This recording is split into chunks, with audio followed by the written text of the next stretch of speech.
आषाढी पौर्णिमा ही आपल्यासाठी खूप महत्वाची आहे. ही पौर्णिमा सुद्धा सणासारखी साजरी करायची असते. आषाढी पौर्णिमेला गुरु पौर्णिमा सुद्धा म्हणतात. पहिले गुरु भगवान बुद्ध होय. आषाढी पौर्णिमेला भगवान बुद्धाच्या जीवनातील अत्यंत महत्त्वपूर्ण घटना घडल्या आहे. त्या घटना कोणकोणत्या आहे त्या आपण पाहूया. पहिली घटना, कपिलवस्तूमध्ये शाक्य लोक राहायचे. शाक्य लोक दरवर्षी आषाढ महिन्यामध्ये हा उत्सव साजरा करायचे. तो उत्सव 7 दिवस चालायचा. सिद्धार्थाच्या जन्माच्या वेळी हा उत्सव साजरा झाल्यावर शेवटच्या दिवशी महाराणी महामायेला गर्भधारणा झाली. तो दिवस म्हणजे आषाढ पौर्णिमेचाच होता. याचे सविस्तर वर्णन भगवान बुद्ध आणि त्यांचा धम्म या ग्रंथामध्ये आलेला आहे. ही अतिशय महत्वाची घटना आषाढ पौर्णिमेला घडली. दुसरी घटना पाहूया.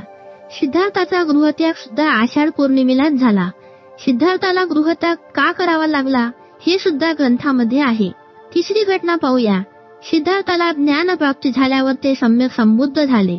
त्यांनी नवीन धम्माचा शोध लावला. या धम्माचा उपदेश सारनाथ येथील मृगदाय वनामध्ये 5 परिव्राजकास दिला. त्या परिव्राजकाची नावे कौंडिन्य, वप्प, महानाम, भद्दीय, अश्वदी या 5ही जणांना धम्म समजावून सांगितला व त्यांनी तो धम्म मान्य केला व ताबडतोब भगवान बुद्धास शरण गेले व आपला शिष्य म्हणून स्वीकार करावा अशी भगवान बुद्धांना विनंती केली व भगवान बुद्धांनी त्यांना आपल्या धम्मामध्ये सामील करून घेतले व ते 5 परिव्राजक पहिले शिष्य झाले व भगवान बुद्धाला ते गुरु मानू लागले. म्हणूनच या पौर्णिमेला गुरु पौर्णिमा सुद्धा म्हणतात. आषाढी पौर्णिमेला भगवान बुद्धाने पहिले धम्मचक्र प्रवर्तन केले. ही महान अशी घटना आषाढ पौर्णिमेलाच घडली. त्यामुळे ही पौर्णिमा आपल्यासाठी महत्वाची आहे. चौथी घटना पाहूया.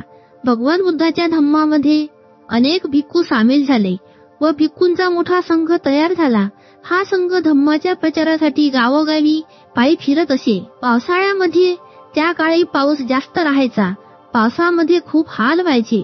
त्यामुळे भगवान बुद्धांनी सांगितले की पावसाळ्यामध्ये एखाद्या विहारामध्ये 3 महिने राहून तिथेच धम्माचा अभ्यास करायचा व धम्मावर चर्चा करायची. 3 महिने एकाच ठिकाणी राहायचे. इथूनच वर्षावासाची सुरुवात झाली.